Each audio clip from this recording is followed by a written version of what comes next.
Imagine कि court room में दो लॉयर्स खड़े हैं। एक के पास स्ट्रॉन्ग एविडेंस है और दूसरे का केस काफी वीक है, लेकिन डिसीजन वीक केस जीत जाता है। क्यों? क्योंकि बहुत दफा एविडेंस नहीं जीतता बल्कि आर्ग्यूमेंट जीतता है, और हर आर्ग्यूमेंट लॉजिकल नहीं होता। कभी कभी आर्ग्यूमेंट सिर्फ स्मार्ट होता है, और उस स्मार्ट डिसेप्शन यानी धोखे को कहते हैं फैलेसी, जिसको समझने के बाद आप लोगों के आर्ग्यूमेंट्स के पीछे छुपी मैनिपुलेशन टेक्निक्स को देखना शुरू कर देंगे एंड आप रियलाइज करोगे कि आप खुद भी रोज फैलिसीज यूज करते हो। So stay till the end. So सबसे पहले समझते हैं कि फैलिसी होती क्या है। फैलिसी वो लॉजिकल एरर है जो वीक आर्ग्यूमेंट्स को स्ट्रॉन्ग दिखाता है। ये सिर्फ मिस्टेक नहीं होती, ये साइकोलॉजिकल ट्रैप होता है, जिसे लॉयर्स कोर्टरूम में यूज करते हैं, पॉलिटिशियंस स्पीचेस में और पेरेंट्स घर में यूज करते हैं। जिसमें सबसे पहले है एड होमिनेम फैलेसी। एड होमिनेम में आप आर्ग्यूमेंट को अटैक नहीं करते बल्कि आर्ग्यूमेंट करने वाले इंसान को पर्सनल अटैक करने की कोशिश करते हो। फॉर एग्जाम्पल, तुम क्या बात करोगे लॉ के बारे में? तुम खुद सेकंड डिवीजन स्टूडेंट थे। अब यहाँ नोटिस करो, यहाँ आर्ग्यूमेंट डिस्कस नहीं हुआ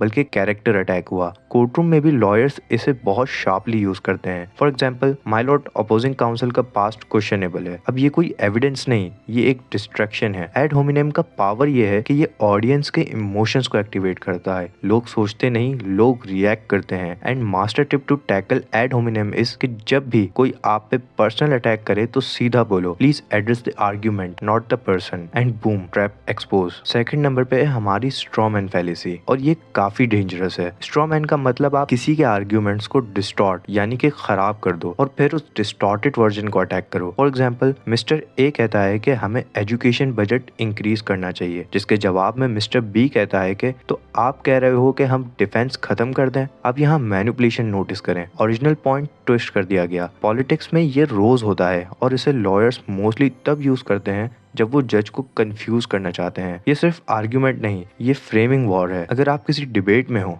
और सामने वाला बोले तो तुम कहना चाहते हो कि तो फौरन अलर्ट हो जाओ क्योंकि स्ट्रॉ मैन आ रहा है। थर्ड है फॉल्स डिलेमा। फॉल्स डिलेमा ये कहता है कि या तो तुम मेरे साथ हो या मेरे खिलाफ। सिर्फ दो ऑप्शंस प्रेजेंट किए जाते हैं, जबकि रियलिटी में 10 ऑप्शंस होते हैं। फॉर एग्जाम्पल, या तो तुम कॉर्पोरेट जॉब करो वरना तुम लाइफ में फेल हो जाओगे। कोर्ट में भी आइदर अक्यूज्ड इज इनोसेंट और he is part of a criminal conspiracy. There is no middle ground. ये फैलेसी लोगों को फोर्स करती है बाइनरी थिंकिंग में, और बाइनरी थिंकिंग सबसे आसान मैनिपुलेशन होती है। Fourth one is appeal to authority. कभी आपने नोटिस किया है कि जैसे ही कोई किसी आर्ग्यूमेंट में फंस जाता है वो फौरन एक शील्ड निकाल लेता है जिसमें वो किसी हायर अथॉरिटी को रेफर करता है। फॉर एग्जाम्पल, ये डॉक्टर ने कहा है, ये हार्वर्ड प्रोफेसर ने प्रूव किया है, ये एक फेमस यूट्यूबर ने एक्सप्लेन किया था, और बस डिसीजन खत्म। क्यों? क्योंकि इंसान नेचुरली अथॉरिटी को ट्रस्ट करता है। हम बचपन से कंडीशनड होते हैं ये बिलीव करने पर कि अथॉरिटीज जैसे कि टीचर, डॉक्टर, जज ये हमेशा सही होते हैं। लेकिन यहाँ एक डेंजरस ट्विस्ट है, हर अथॉरिटी हर टॉपिक में अथॉरिटी नहीं होती। फॉर एग्जाम्पल, अगर एक फिजिक्स प्रोफेसर न्यूट्रिशन एडवाइस दे रहा है तो क्या वो ऑटोमेटिकली एक्सपर्ट हो गया डाइटेटिक्स में? नहीं, क्योंकि एक्सपर्टीज ट्रांसफरेबल नहीं होती। बस इसी फैलेसी को कहते हैं अपील टू अथॉरिटी। इसका मतलब ये नहीं कि अथॉरिटी हमेशा गलत होती, मतलब सिर्फ ये है अथॉरिटी का नाम लेना एविडेंस का सब्स्टिट्यूट नहीं हो सकता। अब इसे लॉ की एग्जाम्पल से समझते हैं। फॉर एग्जाम्पल, कोर्ट में एक लॉयर आर्ग्यू करे कि माय लॉर्ड, सुप्रीम कोर्ट ने एक केस में ये ऑब्जर्वेशन दी थी, और जज फौरन इम्प्रेस हो सकता है। लेकिन रियल क्वेश्चन क्या है कि वो ऑब्जर्वेशन कॉन्टेक्स्ट में था या वो बाइंडिंग प्रेसिडेंट है? क्या वो रेशो डिसेंडी यानी कि बाइंडिंग था या सिर्फ ऑबिटर डिक्टम यानी कि ओपिनियन था? डिफरेंस समझो, हर सुप्रीम कोर्ट का सेंटेंस लॉ नहीं होता, हर कोर्ट बाइंडिंग नहीं होता। अगर कॉन्टेक्स्ट अलग है, फैक्ट्स डिफरेंट है, तो अथॉरिटी का नाम सिर्फ डेकोरेशन है, फाउंडेशन नहीं। क्रिटिकल थिंकिंग का गोल्डन रूल याद रखो, चेक रेलेवेंस, क्या ये अथॉरिटी इस एग्जैक्ट फील्ड में एक्सपर्ट है?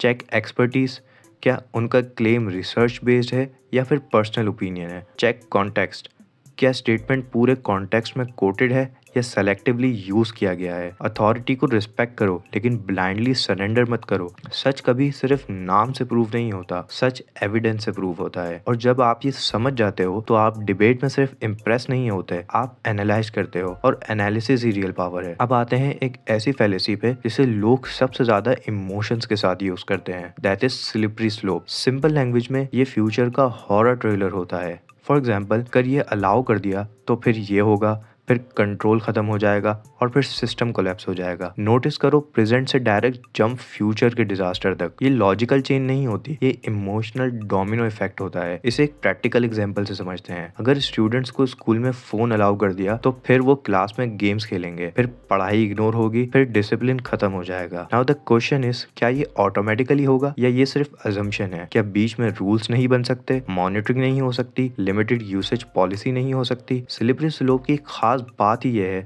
कि वो बीच के सारे स्टेप्स स्किप कर देता है, डायरेक्ट ए से जेड तक जंप। और जब लोग फ्यूचर के डिजास्टर इमेजिन करते हैं तो फियर एक्टिवेट हो जाता है। और याद रखो, फियर लॉजिक को म्यूट कर देता है। कोर्ट रूम्स में भी जब लॉयर्स के पास सॉलिड एविडेंस नहीं होता तो वो कभी कभी स्लिपरी स्लोप का सहारा लेते हैं। फॉर एग्जाम्पल, माय लॉर्ड, अगर आज इस प्रेसिडेंट को अलाउ कर दिया गया तो कल हर क्रिमिनल इसी लूप होल को मिसयूज करेगा और जस्टिस सिस्टम वीक हो जाएगा। सुनने में ड्रामेटिक लगता है, लेकिन क्या उस चेन का रियल प्रूफ है या फिर ये सिर्फ एक अजम्पशन है? स्लिपरी स्लोप हमेशा एक अजम्पशन पे खड़ा होता है, लेकिन रियलिटी में ह्यूमन सिस्टम्स कॉम्प्लेक्स होते हैं, चेक्स एंड बैलेंसेस होते हैं, इंटरवेंशंस होती हैं। हर स्लोप स्लिपरी नहीं होती, कभी कभी बीच में ब्रेक्स भी होते हैं। अगर कोई सिर्फ ये बता रहा है कि कल क्या हो सकता है, लेकिन ये नहीं बता रहा कि आज एविडेंस क्या है, तो अलर्ट हो जाओ। शायद आपको कन्विंस नहीं किया जा रहा बल्कि डराया जा रहा है। और परसुएशन जब फेयर पे बेस्ड हो तो वहाँ लॉजिक यूजुअली बैकग्राउंड में चला जाता है। इसीलिए स्लिपरी स्लोप डेंजरस भी है